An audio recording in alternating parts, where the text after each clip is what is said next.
नमस्ते प्यारे बच्चों, स्वागत है आपका रामरूप शर्मा चैनल पर। मैं हूं रामरूप शर्मा और सामने वीडियो का टाइटल आप देख ही रहे होंगे, वीडियो की वजह आप देख ही रहे होंगे। बहुत बड़ी वजह है बच्चे और बहुत बड़ा चेंज, बहुत बड़ा मूव और बहुत अच्छा मूव सीबीएसई के द्वारा, एजुकेशन सिस्टम के द्वारा, एजुकेशन मिनिस्टर के द्वारा।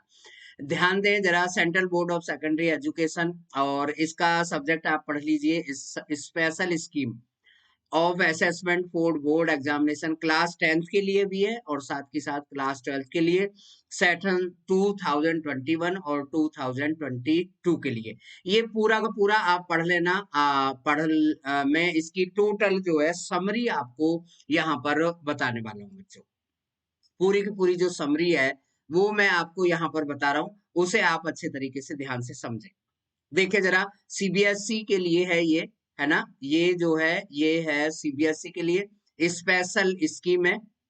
ठीक है ना, स्पेशल स्कीम है ये और स्पेशल स्कीम है बोर्ड क्लास 10th के लिए और क्लास 12th के लिए 2021 और 22 के सेशन के लिए। ठीक है ना, तो अब इस सेशन के लिए ध्यान से समझें। एकेडमिक जो सिलेबस है वो रिडक्शन के बाद में 30% रिडक्शन अभी तक है और इससे ज्यादा रिडक्शन होने की उम्मीद है, यानी कि 30 का 40 या 50 भी हो सकता है ना। 30 तो रहेगा ही रहेगा। सबसे पहला जो पॉइंट है वो समझ लीजिए कि जो सबसे बड़ा चेंज है वो समझ लीजिए। जो सबसे बड़ा मूव है वो समझ लीजिए कि अब जो आपका एग्जाम होगा वो एक बारी नहीं होगा, अब आपका एग्जाम दो बारी होगा। और पहले चांस को हम टर्म बोले 1 बोलेंगे और दूसरा जो चांस है उसको हम बोलेंगे टर्म 2। टर्म 1 और टर्म 2 सिलेबस जो होगा वो नियरली 50-50% होगा, 50-50 होगा। ठीक है ना।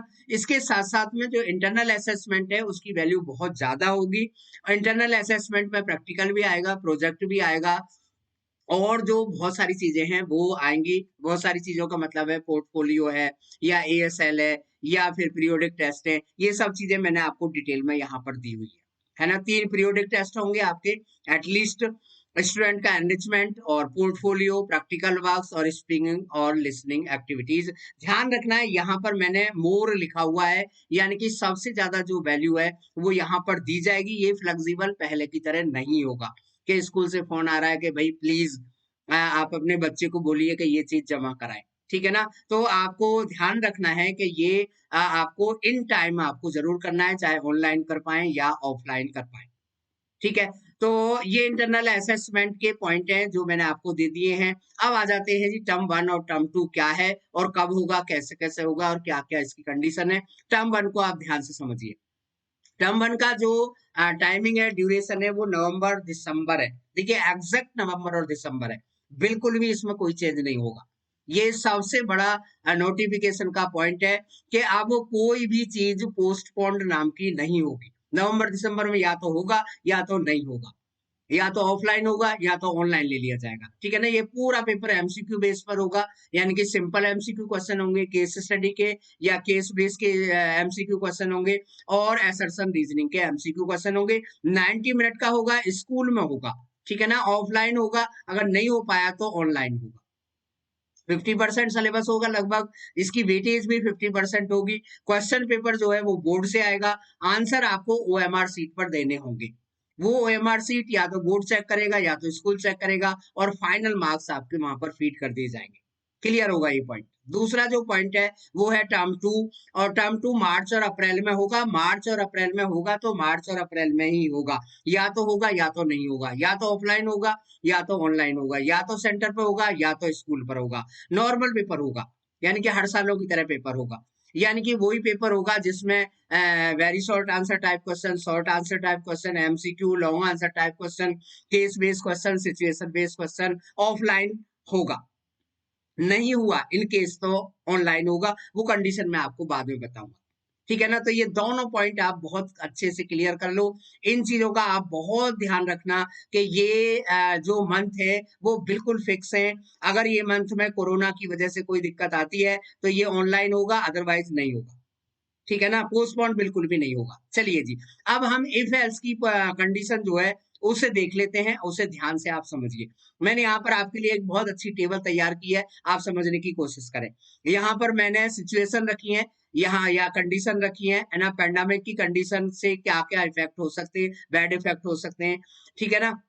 सबसे पहला जो कंडीशन है वो है कि अगर सब कुछ नॉर्मल रहता है तो, यानी कि पूरे साल स्कूल खुलते हैं, यानी कि नवंबर दिसंबर से लेकर नवंबर दिसंबर में मार्च अप्रैल में प्रॉपरली खुलता है, ठीक है ना। तो 50% जो है वेटेज वो टर्म 1 का होगा और 50% वेटेज टर्म 2 का होगा, ठीक है ना। अब दूसरी कंडीशन पर आ जाइए बच्चे। दूसरी जो कंडीशन है वो ये है कि अगर नवंबर दिसंबर में एग्जाम कंप्लीट पूरी तरीके से क्लोज हो जाता है, ठीक है ना। अगर नवंबर दिसंबर में यानी कि टर्म वन में एग्जाम नहीं हो पाता है और टर्म 2 में एग्जाम हो पाता है, ठीक है ना। तो अगर टर्म 2 में एग्जाम होता है और टर्म 1 में एग्जाम नहीं होता है तो टर्म 1 का जो एग्जाम है वो ऑनलाइन लिया जा सकता है, ऑफलाइन तो होगा नहीं, है ना। ऑनलाइन आपको घर से ही देना होगा, लेकिन इसका जो वेटेज है वो 50% से कम हो जाएगा, 40 हो सकता है, 30 हो सकता है, 20 हो सकता है ऑफलाइन, क्योंकि हमने मार्च अप्रैल में ये कंडीशन मान के चली है कि यहाँ पर क्लोज है, ये होगा और ये नहीं होगा और ये होगा, तो इसकी जो वेटेज है वो 50% से बढ़ा दी जाएगी, जो यहाँ से रिड्यूस होगी वो इधर इंक्रीज हो जाएगी।